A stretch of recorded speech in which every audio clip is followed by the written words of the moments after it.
My name's Ashley. I'm from Tempe, Arizona. I came to APN about 72 days ago today. And what brought me here was a lot of childhood trauma that led to excessive drinking. I got to the point where it was just unmanageable, where my husband and I couldn't live in the chaos any longer. So I made a phone call, and the next day I was on a flight coming to Colorado. I was literally hopeless. I came with an open heart, the willingness to succeed, to get better. I was lost. When I got here, all I could think about was what was going on in the outside, what I was gonna lose, and how horrible things got. But I had to kind of go through that to understand that I had to leave everything at the door. I had to leave everything outside and focus on myself, which was really difficult because I didn't know who I was. I had no self-love. I couldn't even look in the mirror. That took a lot of work, actually. And being here, I realized, I think it was maybe a week and a half in, doors started opening. I took everything in. There was not one class, not one activity I did not do because I was willing to try anything to get better. Through all the openness and willingness, I found myself. I found my authentic self. Brandy, you'll meet Brandy here as you come into APN. She is a big part of my success and growth here. At the end of her classes, she always says, "No one's gonna love you like you do, baby." And it really sat with me, and it's really true. You know, if you can't love yourself, there's really no hope. And through finding myself and loving myself, I just encourage everyone to do everything they can here, because if you don't trust the process, you're not going to get anywhere. And I did trust the process, and you get out of this program what you put into it. I'm leaving with an open heart. I actually do strive to go into the healing and wellness part of life. We'll see where that leads me. And yeah, I'm leaving a better person. I went through a previous treatment in 2020, and the one thing I was missing was the emotional sobriety. And that's something that APN really offers. They don't just tell you not to drink, not to drink. They work in that emotional aspect as well, so you can get well in every form in your life. So the typical day here at APN has not only been the APN structure, but the structure I found in myself. When I go back home, I'm not gonna have these classes to go to every day, so I wake up every morning. There's the beautiful scenery here. I mean, we're in the Aspens, and so many different trails that lead off site. Once a week I go on a 7-mile hike with different peers here, and you'll find peers that you'll just definitely confide with and have the same goals as you do. When I'm not doing the 7-mile hikes, I go on a quick walk, whether it be 1.5 miles to 2 miles. There's a beautiful rock up. When you go out in the front of APN, you can see the beautiful rock out there, and you can just go sit up there, reflect, meditate, and come back. I will take my wellness shots, and I go take my thyroid med, because that's something else I've been working on, is not just my mental health, but my physical health, and getting my body back up to par. And go take my thyroid med. I hit the gym for about an hour, and I've got really into a CrossFit routine here. And I will go drink my coffee, go have my breakfast, get ready for the day. And that's when you kick off the day with your process group and different groups like spirituality and wellness with Rocky, the schema theory with Rocky. You have your meditation with Kate. One thing that was offered to me at the very beginning was art class. And I look at my schedule, I'm like, what am I gonna do with art? I don't do art. And I found myself knitting now. It's actually a really good mental meditation for me. I do it a lot in class because I have super ADHD, and it's something for me to bring myself back to center, and I can actually listen better in class. And my husband already ordered me a rocking chair back at home, and they call me the little old lady here because I'm sitting there knitting, drinking my tea. And I've tried the yoga every Tuesday and Thursday morning at 7 a.m. And yeah, just you've got your last class of the day, and then you got an hour, which I kind of wrap things up, go clean up my room if necessary, and go to dinner, hang out with your peers, and play games with your peers. I think that's a really fundamental part of treatment here, is being engaged, not isolating, getting to know all your peers, not just your process group, but all your peers, because you will find something in everyone, not just one thing, multiple things in everyone that you can resonate on. And that's what really helps your growth here, is finding that there are other people who have gone through similar situations as you. And what else was I missing? Oh, the very, very important thing is to make your bed every morning. And that just sets your day up. I did start reading. I'm not done yet. I'd probably finish it on the plane, but Make Your Bed.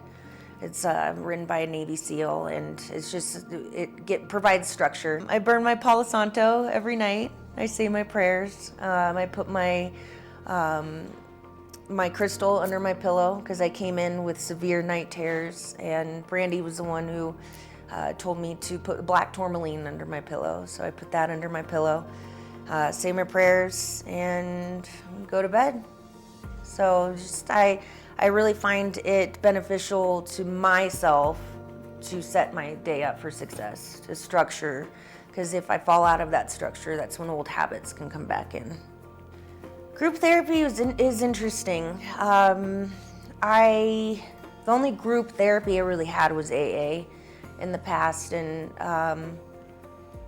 it was mostly all women groups that I would attend. So I got into my process group. I'm like, oh no, this is co-ed. You know, how am I going to be able to share my deepest, darkest secrets and my traumas and feel comfortable in this atmosphere? And my trauma is a lot of sexual abuse, and it's not something I felt necessary to share with males. However, it actually ended up working out in my favor, because I got to, you know, with those sexual traumas in my past, it has kind of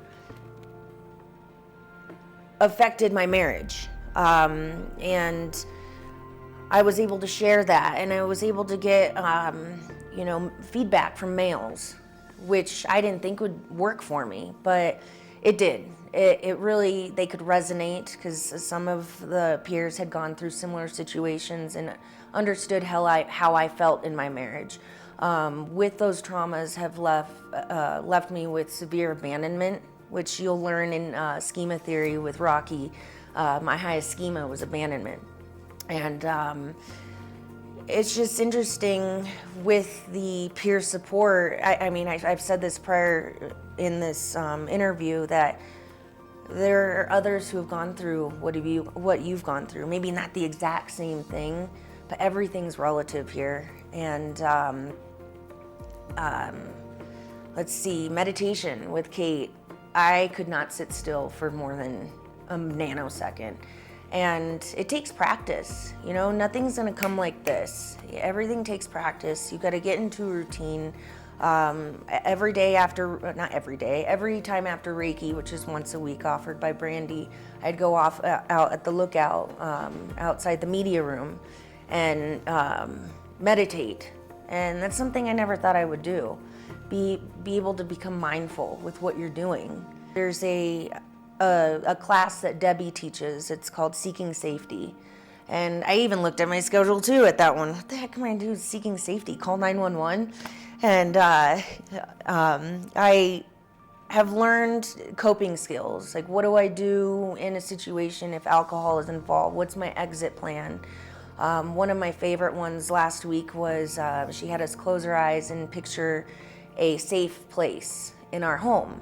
And how would you make that safe place for you to go into, to feel comfortable, to relax, to meditate? And I fortunately had my best friend was living with us for about a year, and while I've been here, he has moved out.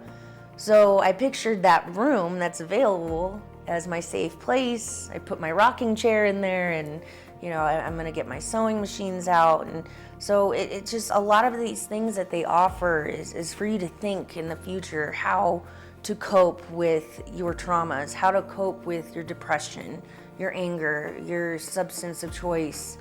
And it just really sets you up. And whether you choose to take all this in and make it personal to you is up to you. And that's what I did. I took everything to my advantage. And even if I didn't want to go to class, it's when you need to go to class the most. And you will take something out of it, whether it's something the instructor says or something one of your peers says. It's just, yeah, I've taken something, a little bit of something from every single class. And I'm sure I'm missing different classes that I've taken here, but those are definitely the fundamentals that have resonated with me. One thing that my therapist really wanted us to find was our authentic self. And like I said, I didn't know who I was when I came here. I thought I knew who I was. I thought I knew it all. And, being an alcoholic, you have two masks, right? Your authentic self and your non-authentic self. And my mask came out as a very dark mask. I call it the devil.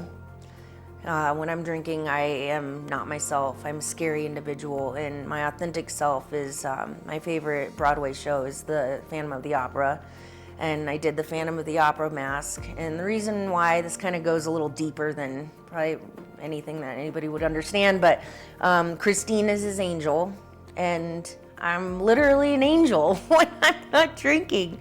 And that's my authentic self. I think that's one of the most important things that I've found here is who I am, the authenticity that I bring to the table. And I actually had messaged my husband last night, and because we threw a party for, they threw a party for me going away, and people were telling me to cancel my flight, to stay longer, wish you could, stay with us and throughout their time here. And I told my husband that, and it meant a lot to me. And he said, Ashley, when you're sober, you can move mountains and you really touch people.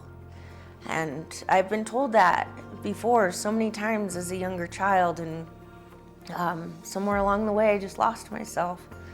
But coming to APN, I'm leaving a different person. And I just really encourage everybody who comes here to just open your heart, try everything, because you don't know what's gonna stick. And hopefully everything does. And I really hope the best for everybody, including myself. And the connections you have here was really important. And to stay engaged with those people who we really want to have long life relationships with. It's interesting because the main question that everybody asks you is, are you ready? I don't think you're ever really ready for the real world. However, I do feel like I'm ready to use these tools and put them to work. These tools that I've been provided here at APN have been, I have no words for what tools I've created and accumulated here at APN, but what I am ready to do is put them to work. I have a few days off before I go back to the real world, so I will continue to keep my schedule, my structured schedule, the workouts in the morning, eating healthy, doing my meditation and whatnot, and just start a new relationship with my husband. I came here willingly, and whether you do or you don't, this is an opportunity to change your life. I know it was for me. I knew that when I got here, it was either do or die, honestly, because alcohol could lead you to a path of self-destruction. I just encourage everybody who comes here or is even thinking about seeking treatment is to keep your heart and mind open to anything that you even think would remotely help you. Like I said before, you get out of this what you put into this. And something I've learned here from Brandy again is your gold chalice. So she has a gold chalice, and I do too now. And I fill that chalice. And once that's full and it overflows, that's what I can offer to other people.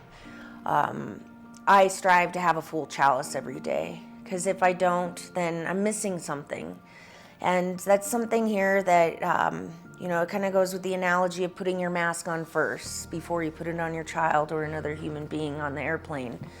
You got to take care of yourself. So something that I've learned here is you put yourself first. Leave everything, leave your role outside the door, leave as hard as it is, leave your work, leave your family outside and focus on you, because you are the only one who's gonna love you in the end. And you are the only person who's gonna be there in the end. And if you don't have yourself, you can't help others.